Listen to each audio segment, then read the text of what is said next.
kind of feel like until we get to a place where we have some input on design, we really have to do our due diligence to make sure that items are clean and safe for patient use. The borescopes is the first step, and then having good contracts is the second step.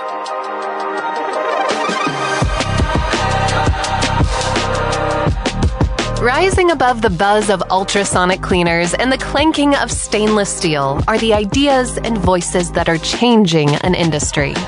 You're listening to the Beyond Clean podcast, the central nexus for the people, processes, and products that are improving our sterile processing world. Each week, we speak with frontline technicians, CEOs, engineers, and entrepreneurs with a common goal: to help you fight dirty, every instrument, every time. Whether you're tuning in for education or inspiration, we're glad you did. Now turn on those washers and turn up the volume. It's time to go beyond clean.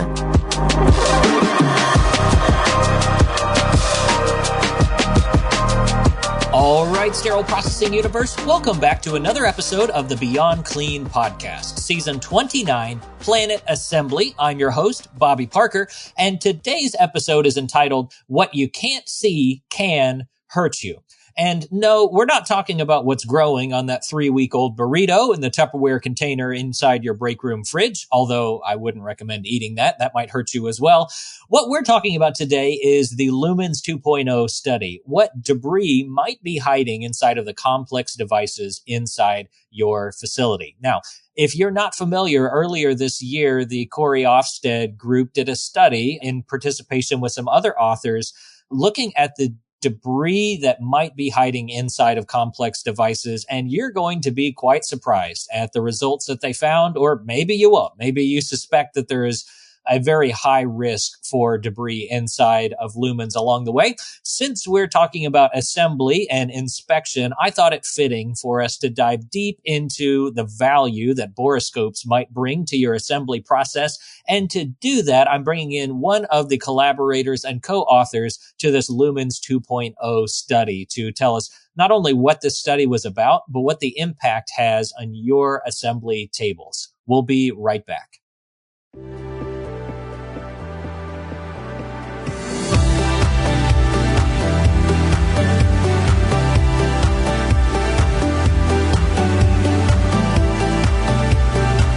From the studios of Healthcare HQ, you're listening to Beyond Clean, the global voice of sterile processing.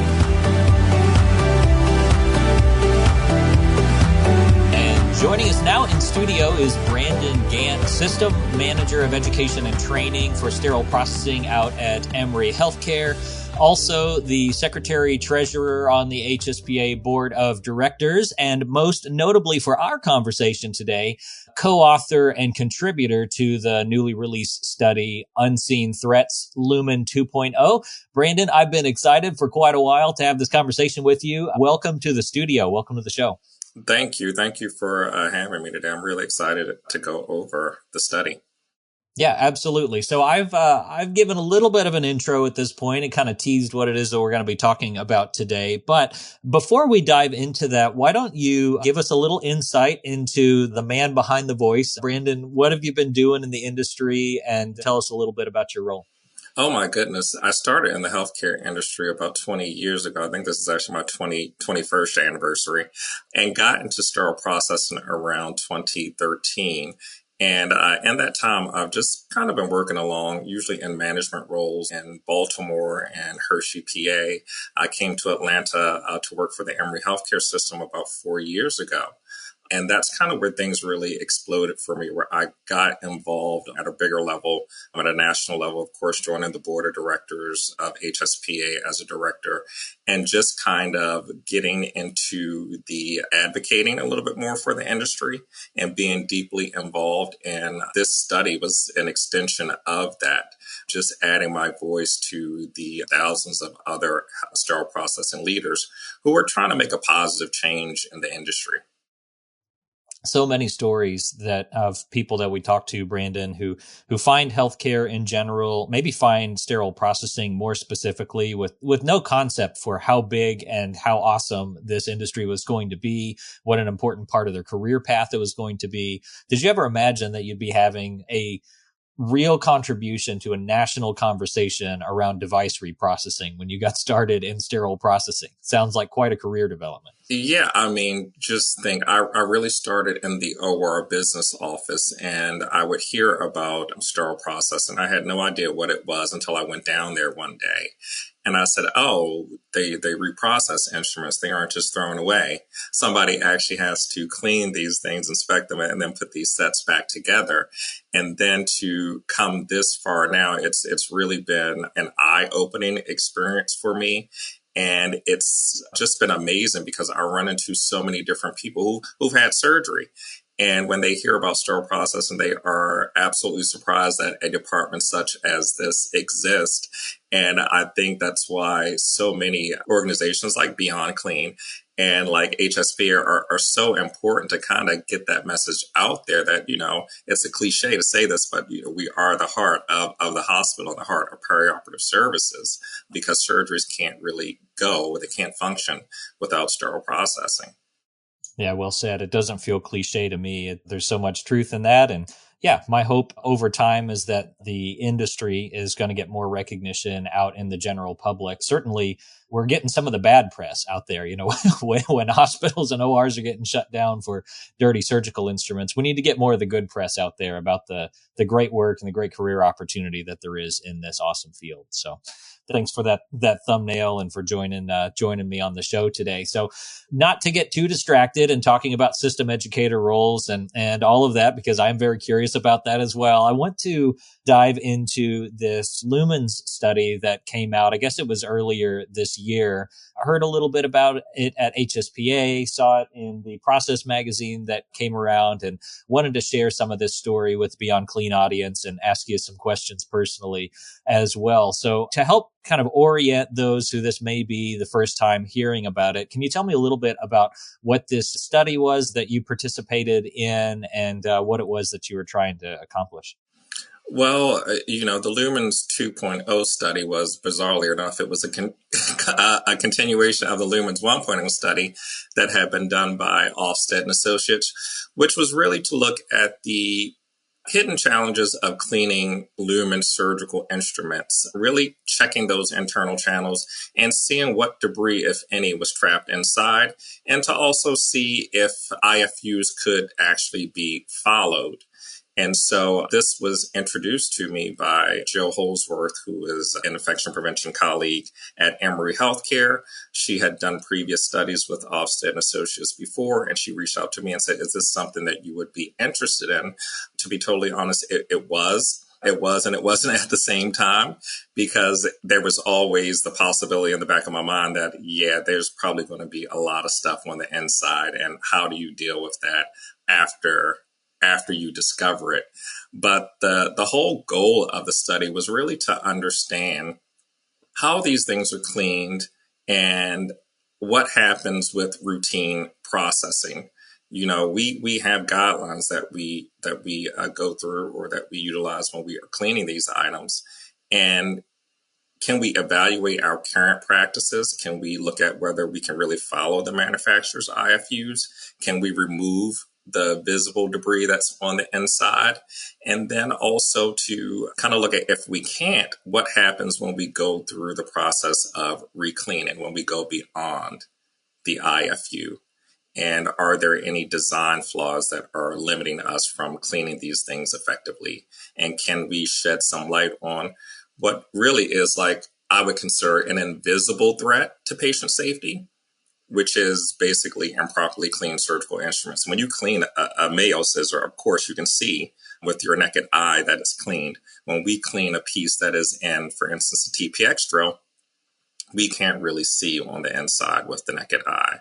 So there are dangers behind that, and that was one of the biggest goals of the study. That discussion around lumens and being able to see inside of the instrument is a paradigm shift for the industry as well. We would consider it unthinkable to just move a Mayo scissor onto the assembly station without even inspecting it and looking to see if it was free of debris. But for so many years, that's what we've been doing with these instruments that have lumens that run through them, just because we lacked the capability to be able to look inside there.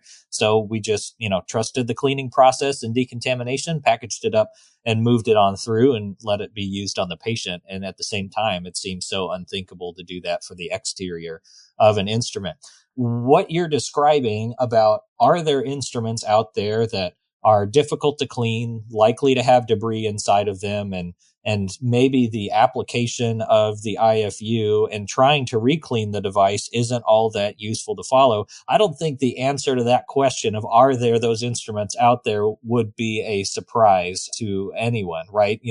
I think of instruments like the flexible hip reamers that are kind of those spiral cut long lumen reamers. If you were to write an IFU for that today, Brandon, on how to get that thing clean, like how would you write that? Like, you soak it for so long, you ultrasonic it, you brush it, you bend it this way, you spray it, you bend it that way, you brush it, you sonic it again, you bend it this way and brush it. And at the end, you throw the device away because it's still dirty. Like, it's just, there are devices out there that we work with that are so impossible to clean. I think in the presentation at HSPA, I called cleaning a lumen item the impossible dream. And because how do you write an effective IFU for that? And, when we did this study and we examined the IFUs for all of the instruments that we did look at in the study, with borescopes, by the way, borescopes are SPD's new best friend. With borescopes, some of those IFUs were vague because they really don't talk about looking at, the internal channels. It's kind of the same old thing. You put a brush in and you go back and forth and up and down, and it should be clean. And, of course, that is just my interpretation of an IFU.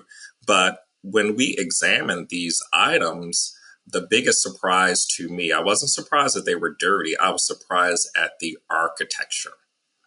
And a brush going back and forth when there are holes on the sides of the walls, or where there are corkscrew structures, or there was a piece on the TPX drill, which I call a pyramid, when there's a tiny pyramid on the inside. A normal brush is not going to help. So how do you write an IFU when you have multiple pieces like this or multiple instruments like this, and there is some of the items are dead ends, meaning that, the brush will come to a stop? How do you get those things out?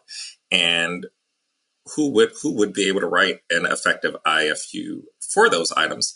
I can't figure it out. I don't have an answer. And we still didn't have concrete answers even after the study was done. The only thing we can say is that we kind of need to have a seat at the table when it comes to designing these items.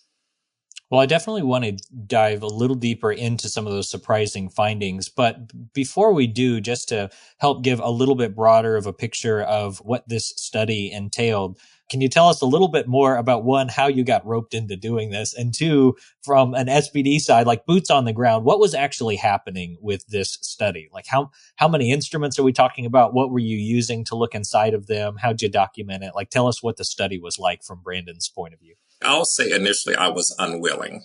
I was approached in Las Vegas by Jill Holsworth, who was very excited about this.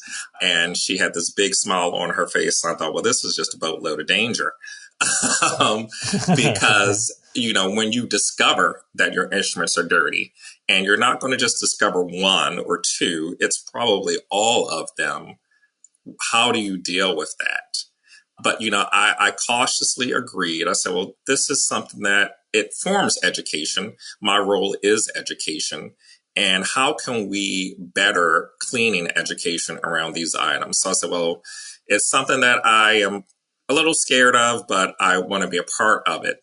One of the things we did with the instruments is that we examined over 40 different surgical instruments that had internal lumens or complex architecture.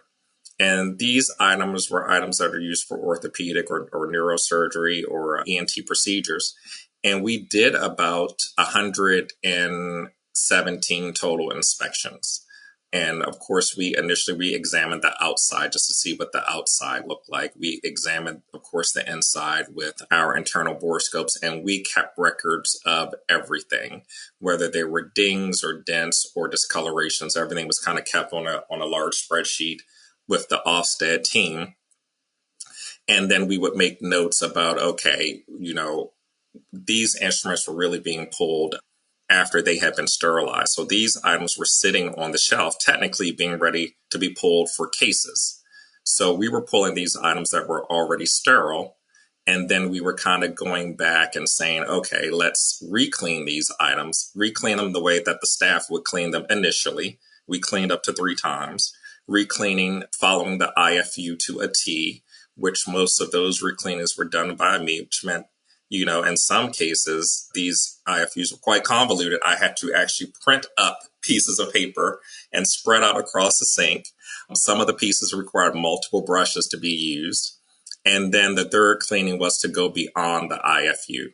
If the IFU cleaning did not work, let's go beyond, let's take more time, and let's see if we can really remove the soil and discoloration from the items.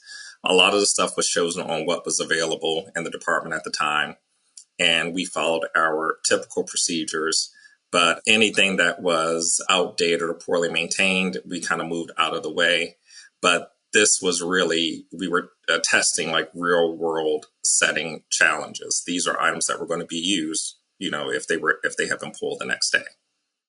Well, and that does take a bit of bravery, like you made allusion to. Often when the first time you get that borescope installed in the assembly area, you can expect your scope repair budget to go up a little bit and your instrument repairs, because you're right, you're going to find things that you couldn't see before.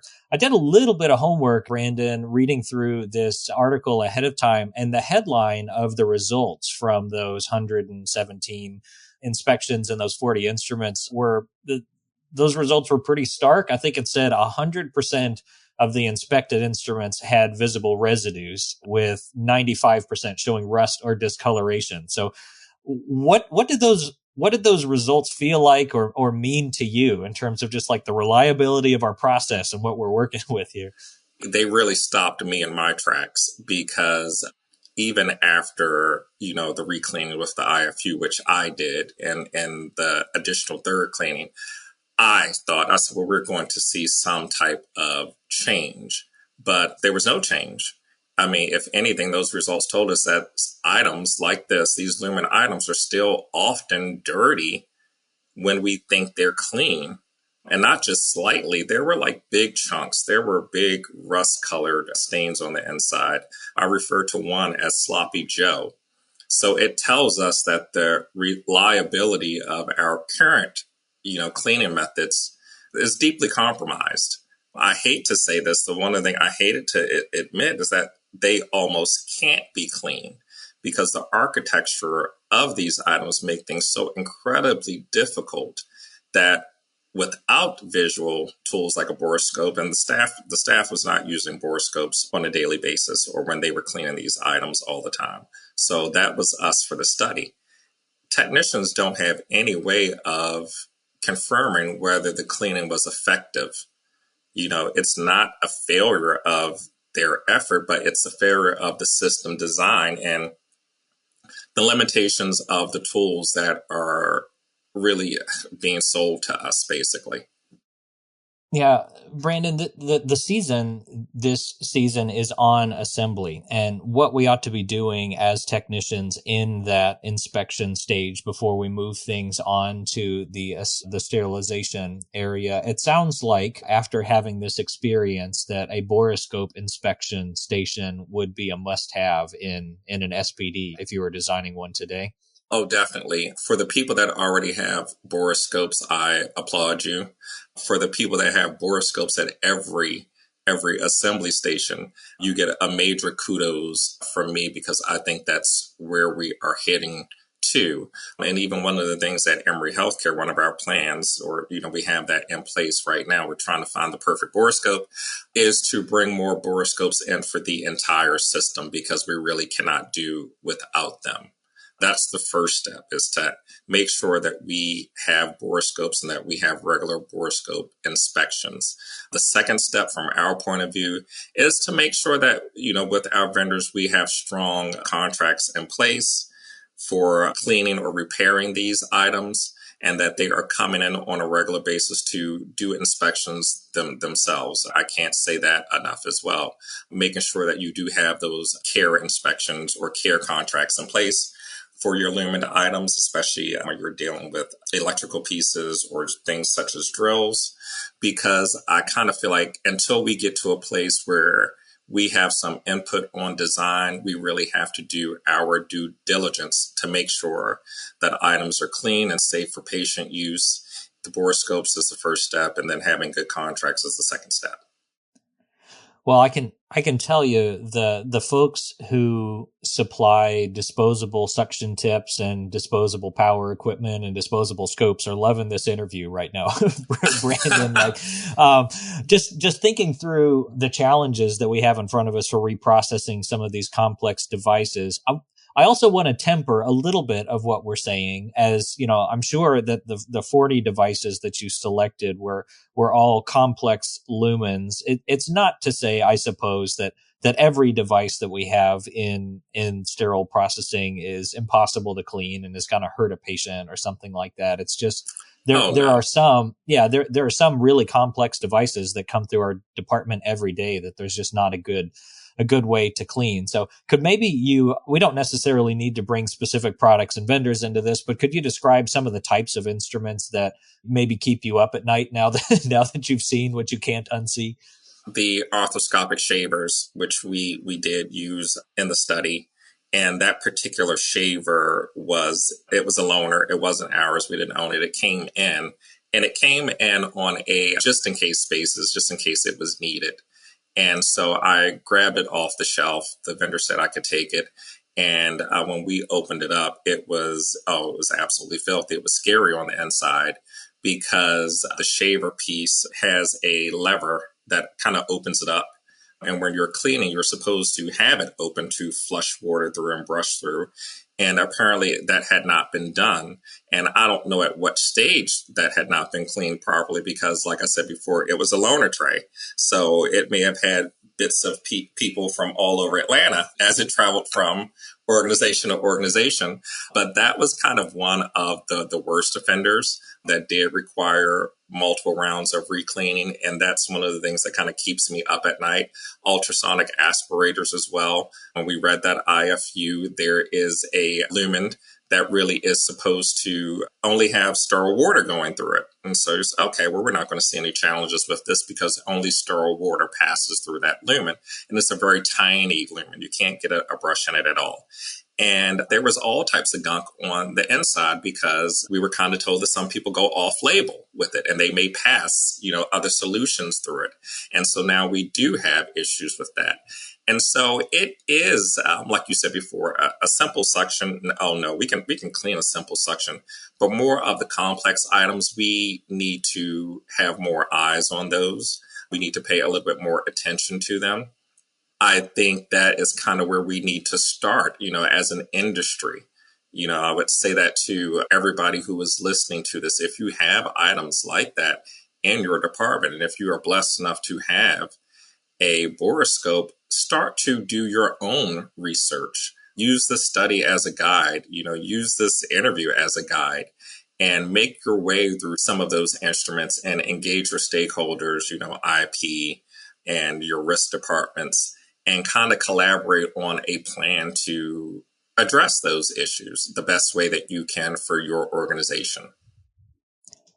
What you said about the devices being complex to clean, particularly loaners that came in, Brandon, I've got a very similar story, and I won't say the manufacturer of an arthroscopic shaver that I had sent out for repair, and the loaner they sent in to me before we received it into the department, which is always good practice. Check your loaners, make sure that they're safe for use. It was uncleanable. It was so rusty inside. It was absolutely disgusting. So took a bunch of borescope pictures, sent it back to that manufacturer and say, like, you all need to buy a borescope and get it in your in your outbound quality control check process. We will not be putting this into circulation. So and that raises a good question about when do these items really pass their date of use, which is not something that we discuss in the study. But at a certain point, when do they get to the point where they probably can't be cleaned effectively anymore, and they should be taken out of service by us or by the manufacturer as well, if it's a loaner? Well, there's obviously some work there to be done from both an instrument lifespan perspective, but also, as you mentioned earlier, an instrument design perspective. It only does so much good for us SPD guys to get together and complain about the devices that we work with. Like, what do you think is the way forward in partnering with manufacturers to get better cleanable devices for the industry? I honestly think from a leadership perspective, this study was kind of a call to action.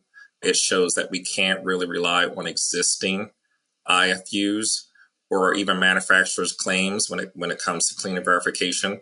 But internally, we need to push for investments in borescope technology. We need to kind of develop internal protocols for inspecting lumen instruments and ensure that the staff is aware and trained of how to recognize and respond to contamination risk. And then we also really need to engage our vendors, bring them to the table, and kind of force that conversation with them, because it's not going to happen unless we collectively, organization to organization, we start to have these deeper conversations to where they can't ignore the Emory by itself, or they can't ignore whatever other hospital or organization that's calling them up. But to say we have serious issues, other people are aware of these issues, and we need to come up with the resolution, no matter what that resolution looks like. I don't know what that looks like per se, but I do know that we have to really make sure that there is accountability from the vendors and there's advocacy based around that, because at the end of the day, it really is about patient safety. These present huge safety risk, and we can't continue to ignore it.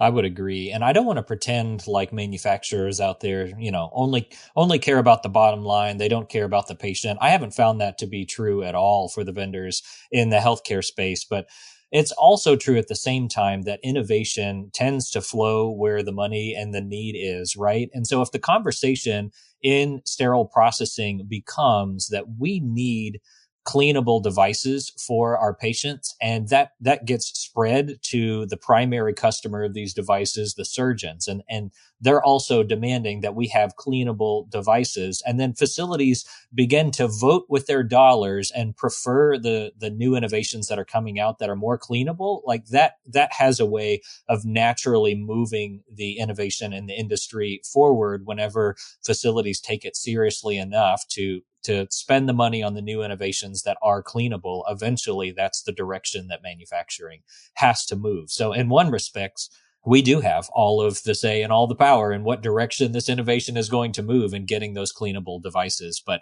it is definitely a challenge at the outset when, there may not be a great option out there for power equipment right now that doesn't take a very high degree of diligence and looking through how we can get this thing to be cleaned better. I think the other piece of this comes from regulatory. What is the FDA going to do with respect to the already admittedly burdensome and grueling 510K process or class 3 approval process? But to what degree is regulatory going to help make sure that devices are actually functionally cleanable in a real working environment? Lots of big questions that I don't think you or I have the answer to or could sort out in the next couple of minutes here on the show, but definitely a lot of work to be done. As we kind of, turn our eyes from out there to inside our own house, though, is there any advice that you would have for the frontline technician who might be listening to this? Maybe they're training in assembly, and that's why they're listening to Beyond Clean's Planet Assembly. How should this episode affect the way that they inspect instruments at the prep and pack table? This study really shows how vital their role is when it comes to, of course, reprocessing and inspecting. I think if your facility has a borescope, the technician kind of needs to be taught to use it often and use it with intention. The study really found that debris is commonly hidden in places that can't be reached with brushes or seen with the naked eye. And also understand that even if they're doing everything right, according to the IFU, that doesn't guarantee the instrument is clean. It's not their failure. It's just a system challenge.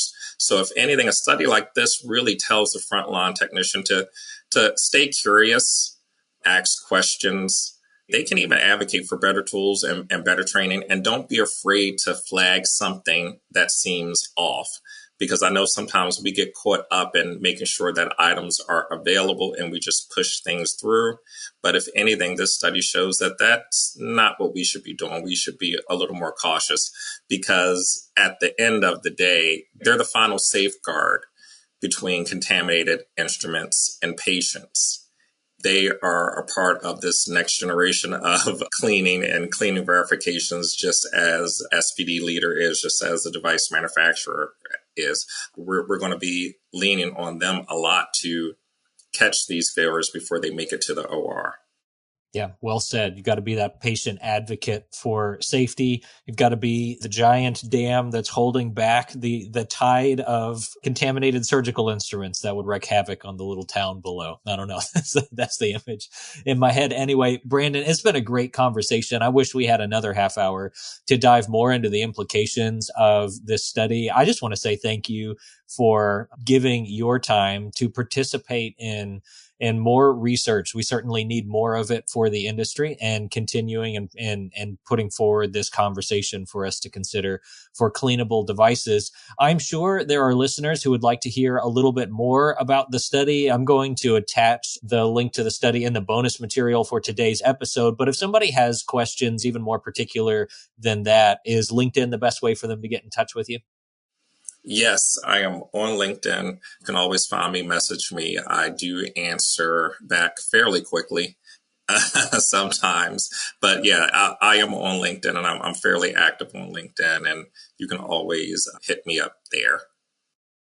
Yeah, I appreciate that, Brandon. Well, thanks again for a great conversation. I'm glad that we got to at least dip our toe into the water of this, and we'll see where this conversation goes after publications and podcasts and facilities getting more serious about it. I do hope to see that this begins a movement of facilities caring deeply about lumen inspection and being that advocate for patient safety. So thanks again.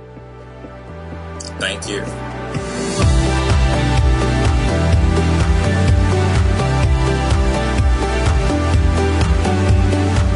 All right, that was Brandon Gantt, System Manager of Education and Training for Sterile Processing at Emory Healthcare. And wow, what an episode. I do hope that if you're listening in and you haven't read this study, that you'll take a look either on Google or in the bonus materials for this episode, if you've got the Beyond Clean app, and give it a read and really consider the implications of taking 40 complex devices and across 117 inspections, getting the results of 100% of the instruments having signs of debris or contamination on them. It really should wake us up with some respects for what our workflows look like today. You may even have a borescope in your department that gets used here and there, but you maybe aren't currently using it on power equipment or on arthroscopic shavers or those flexible reamers that have the spiral cut through them. Take a hard look at your inventory and see what are the things in here that I'm afraid to look inside, and have the courage to take a step